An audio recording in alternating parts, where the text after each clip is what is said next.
Welcome everyone to this week's learning. Again, I'm super excited about this week's learning, and I know within the 15 minutes that I have to record, I won't be able to share everything that I want to share with you. So I first want to touch base. Next week we will not have class. It's Thanksgiving break. Ooh, ooh. College students get a whole week off, so you have a whole week. And then we'll jump back in and we'll have 2 weeks of instruction and then a finals week. I'm still thinking about our final. It's not going to be a huge paper or a huge project, but I'm trying to generate some ideas and I'm still planning on some way that we can either talk or discuss all the thing, kind of bring together all the things that we've learned in Intro to Ed. So we'll have that week to work on that, and I'll come up with that plan and let you know of that. But just looking forward, there's not going to be a huge like test final at the end, but there'll be some kind of a writing, speaking, something about what you've learned in the semester. Okay, so before I jump into my absolute favorite part of teaching, which is instructional strategies and teaching strategies, which is probably why I'm an instructional coach. It's my absolute favorite thing to do, plan and find new strategies to use to help teachers and students. I want to make sure I'm not scaring you about the profession of being a teacher. So, quite a few of you, this is a post from last week, quite a few of you had responded to McKinsey's post about the stress piece that was referenced in the book. Um, so, take a look back at McKinsey's post, and this is my response to those that haven't read it. Teaching is a really important job. And it references that in this chapter as well, in chapter 12. It's a super important job, and it's so worth it if you love it. So, yes, is there stress in teaching? Yep. Is there stress in every job? Mm-hmm. It's just how you handle it. So if you love it and you love your kids and you see progress in your students and you have strategies to manage behavior so that that's not driving you crazy, you will love teaching. I'm not going to say that it's not a demanding career, because it is. Like, you put your heart and soul into being a teacher. And I know that some of you are realizing that into all the elements of being a teacher. So I don't want to scare you away from it, but I am happy that you've had to think about and process the demand of being a teacher and how much time and effort goes into being a teacher. It's not sometimes what the public views it to be, as pull out the lesson plan that somebody wrote from you and teach it to the kids and then go home and then come back the next day and pull out the next lesson plan, and then you have summers off and you have breaks and blah blah and all those great things. Yeah, but we do a lot of other things too, and it's really important. So I just wanted to preface that. If you have any further questions about anything that you're concerned about as far as being stressful, don't hesitate to ask about that. Okay, let's jump into this week. I'm so excited. Okay, so teaching strategies, all about different teaching strategies. The biggest thing that I can probably share with you about teaching strategies is connect online, have a personal learning network that we've talked about, Twitter, Pinterest, all of those places. Because even though a teaching strategy might work for someone and they share it with you, it might not work for you, and it might not work for your kids. There's not a magic strategy that we can use that's going to help. So they're always researching and coming out with new strategies that's been researched and proven to work within classrooms. And so we're constantly changing and evolving what we're doing. I love that about education. It doesn't stay the same. Every year you get a new group of kids. If you teach high school, every hour you can have new groups of kids, or every class period. So part of the learning this week is all the different strategies that we use. We use strategies to teach. We use strategies to get students' attentions. I use like a countdown, like, can I have your attention in 5, 4, 3, 2? That's a strategy, classroom management strategy. This week it's specifically focused on teaching strategies. When you hear about strategies, there's two types. There's teacher strategies and there's student strategies. Teacher strategies are things that we use as teachers to help our students learn. So this week you're going to learn about lecturing, questioning, Oh my gosh, all kinds. Modeling, cooperative learning. Um, I'm just flipping through the book. Discussions, grouping, coming back to grouping, the fishbowl, which is a really fun one. When you read about that one, I'll be curious to know if any of you have had teachers that have used it. Um, Role play, simulations, labs, um, constructivist approach, technology, different types of technology. So all of those things are referenced in your book. This chapter of reading is, I would say, the most important. It's the one you're probably going to learn the most, take the most notes on. It's a great one. It's a great one. So I want to touch on a couple things before my time gets away from me here. Okay, so in the book, um, the interview's great. She talks about try different strategies to see what works. Again, Twitter. I'm going to have you look at the teaching channel. It's amazing. I use it all the time, all the time. Still as a teacher, I use it all the time.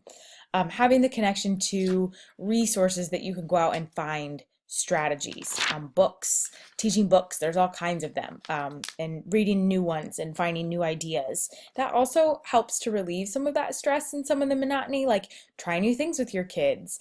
Kagan cooperative learning strategies, you're going to read about cooperative learning. One of the strategies specifically is like numbered groups. Let me get to that part. And it's a great one where you have students in groups and you give each one of them a number and you ask a question, and then each student in that group has to know the answer, because then the teacher randomly calls out a number and that student has to answer. So every student in the group is held accountable for knowing the answer to that question. On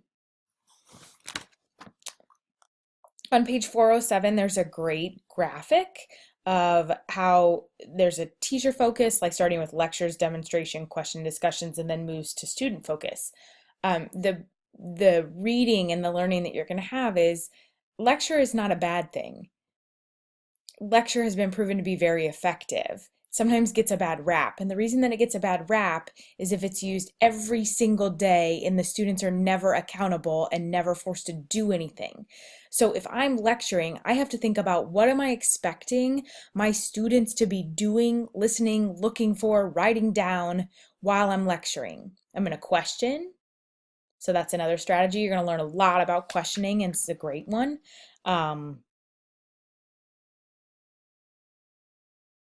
A quote in here that I love, that I heard. So last week, if any of you read my negative tornado, which was in my response to Mackenzie's, stay away from the negative tornadoes. And those I reference people that only think and talk about negative things, and then they suck other people in, and then they start complaining, and then the whole thing starts falling apart, which is what a tornado does. That's what I call them. So I stay away from them. But my first year teaching, one of the negative tornadoes that I taught with always said, you can lead a horse to water, but you can't make him drink.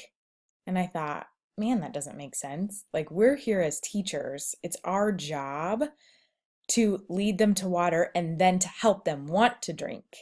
So I love these two quotes that are on the bottom of 406. It says, well, it's a smart farmer who sprinkled alfalfa sprouts on the watering trough, or a Mary Poppins who figures out a clever way to help the medicine go down. Teaching strategies properly used make it possible for teachers to help students acquire useful and necessary information, sometimes contrary to the student's desire. That's our job. Help students to love learning. Help them to see progress, and then they will love learning. It's so, so true. Let me see what else I want to share with you. Big section on lecture. Again, what do you want students doing while you're lecturing? A piece of research in here talks about the length of time and attention span. And I don't know if I've talked to you guys about this. I know I've talked to a lot of other people about attention span.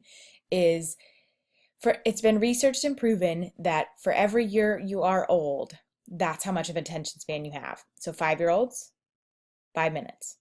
That's their attention span. And even when you get to be my age, your attention span maxes out at 12 minutes. In the book, it says 20. Other research studies I've read says 12. So if you think about that and you're lecturing, That's fine, but you need to have a pair share. That's another strategy. So students pair share maybe every 8 minutes about something that they learned or heard. Have them jot a question that they're thinking about. Have them stand up and give you a symbol for something that they learned about, or you have them do some sort of movement.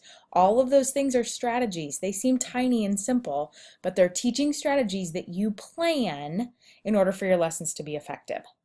So lots on here on lecturing. Reference is Mike Rowe on Dirty Jobs. He does a great job of public speaking, and your classroom will be one of the most intimidating places that you'll speak on a day-to-day basis. Students are going to question you. They're going to ask. They're going to give you feedback, either body language or verbally. So paying attention to that and adjusting with the strategies that you have in your toolbox will be huge as far as your effectiveness as a teacher.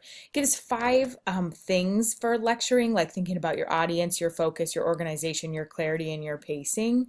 So providing students with visuals. The example that it gives is students filling out a map. So students are able to do something that keeps them active and engaged. The next big chunk of teaching strategies that we're going to learn about is questioning and discussions. Wait time is a piece that's really important and something that you'll need to take into your pre-service classes. So waiting 3 seconds, anything longer than 3 seconds gets really awkward, but waiting 3 seconds is the first wait time for an answer, so give students time to process. The second wait time is waiting after the student responds to see if anybody else wants to respond. Do you notice any of your teachers doing this? You guys are going to have to start observing your teachers, and I'm sure you are already with things that we're learning as far as who does these things and who doesn't. I'm sure you maybe, I hope not, sit in classes where you're lectured to for 40 minutes and aren't questioned or asked to discuss or challenged or asked to do anything, but think about that. Teachers should never ask unproductive questions. Time for learning in classrooms is at a premium and not a minute should be wasted. So unproductive questions don't help us. Too challenging questions don't help us. Students' attention tends to drift when we do that. I've shared 2, okay, so you're going to hear about Webb's depth of knowledge and Bloom's taxonomy, higher level thinking skills. I want you to take a look at both of these. Bloom's taxonomy is the oldest one, and you'll read about the years in the textbook. And then Webb's depth of knowledge is something that's come out within the last, I don't know, at least 10 years, I would say. Take a look at both of those as far as questioning and asking different levels of questions. You will need to know and be aware of Bloom's taxonomy and Webb's depth of knowledge and those levels in all of your classes and being a teacher. Grouping is huge. I talked about that a little bit. 2 words that I need you to know. If you leave this class, I need you to know these words. One is scaffolding and one is modeling. Scaffolding is how we get kids to the goal.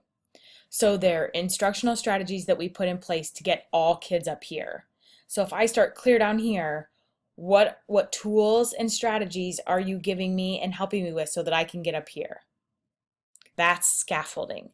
Modeling is the think alouds that we do. So sharing my thinking, that's another teacher strategy, think alouds, but modeling the performance expectation. So if I want student work to look like this, I need to show them that and then help them to get there using scaffolding.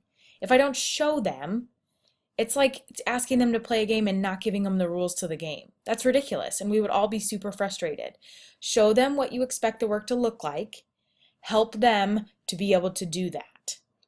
Scaffolding and modeling, it's huge. Another couple of things that I want you to at least be aware of is direct and indirect instruction. So direct instruction or explicit instruction is like lecturing, like telling, teaching students things that they can then say, use, whatever that might be. Then indirect teaching is teaching students the skills that they need to analyze, to think about their own thinking, to be reflective. We do a lot of that through Think Alouds, how to make effective choices. That's indirect teaching. So direct and explicit teaching is this is what you need to know. I'm going to teach it to you. Then you can say it, use it, apply it, do whatever with it. Indirect teaching is, I'm going to run out of time, so I might have 2 videos together this week. Okay, so I'm going to let you do a lot more learning from the documents that I have here for you to look at and by reading this chapter. It is huge. It's a great one. It's how you are successful as a teacher in the teaching strategies that you choose to use and the learning that you continue to have. The last piece that I want to talk to you about is the importance of planning. So I can imagine that all of you have been in classrooms where you notice the teacher doesn't have a plan. As a student, sometimes that feels like, oh, cool, it's a free day, or whatever that might be. As a teacher, you have to look at it from the perspective of you have 180 days with your kids. 1 day wasted means that you're not helping them get where they need to be, or even beyond where they need to be. So the importance of planning is huge. As your book says, it's the utmost importance in making a variety of teaching strategies work. It's the most important thing you are going to do is plan. Plan for your lessons, plan for units, plan for restructuring your classroom, plan for different room arrangements based on your lesson plans. Plan for hooks. How are you getting students involved? How are you engaging them? Are you showing a video? Are you having them look at a graphic? Are you having them close their eyes and visualize something? That's another teaching strategy you're going to learn about in the book. But planning is so, so huge. So this piece I wanted to make sure you pay attention to in your book. Plans must be based on accurate content information, a comprehensive understanding of the context, and both theoretical and practical knowledge of learner capabilities and potential. Plans must include objectives that will meet established curricular goals, so daily objectives that meet the standards. In other words, they must make sense across many dimensions.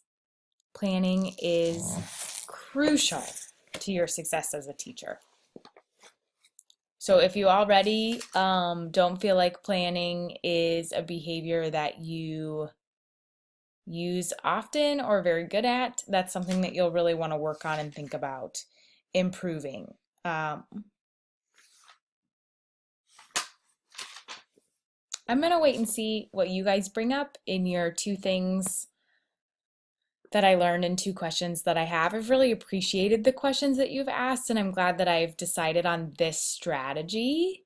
So forcing you to ask questions is a teaching strategy. So please this week, so going through what needs to be done, respond with 2 things you learned this week and 2 questions that you have. Please have those posted by Thursday. And then working backwards, I've assigned each one of you a website that's referenced in the book. And I want you to take a look at this site. I want you to summarize it for us. When you're summarizing, give a brief overview, give us the benefits that you see as a future teacher, and evaluate whether you would use it or not. Please post this by Thursday. And then read each person's response, because I would like all of you to see the benefits of each one of these sites. Maybe it's something that you tuck in your toolbox as something that you'll take with you as you enter your pre-service teaching. And then I want you to write one way that you think you could use the tool, or if you don't think it's applicable, why? And that's okay. It might not be applicable. The last thing I want you to do is use the teaching channel. So I want you to go to Teaching Channel, the link's right here, or you can go to teachingchannel.org. I want you to search for the content area and the grade level. So if you want to teach math, that's one of my favorite subjects to teach, in 6th grade, I'm going to click on math in 6th grade, and then it starts, oh, hold on, this is for teachers. Make sure you click on videos. So math in 6th grade. Teaching Channel is amazing. Again, I use it all the time. And then watch a few of these videos that interest you. And what I want you to do, they're short videos, as you notice. What I want you to do is put the link in your post, and I want you to share one of the strategies that you learned from this, your favorite. Attach the link and share how you could use it in your classroom and why you chose it. Like, what are the benefits? Is it motivating? Does it seem like students are really engaged? Does it seem to be effective? What are the benefits to students? Okay, so a few things to do this week, but again, a lot of learning. Again, this is a piece of teaching that you have to be passionate about. So, as far as that whole stressful, teaching is really stressful and hard, it is hard. But one of the best things and the things that effective teachers love about it is finding new strategies to use in their classroom. I look forward to an awesome week of learning and questioning, and I will see you all soon.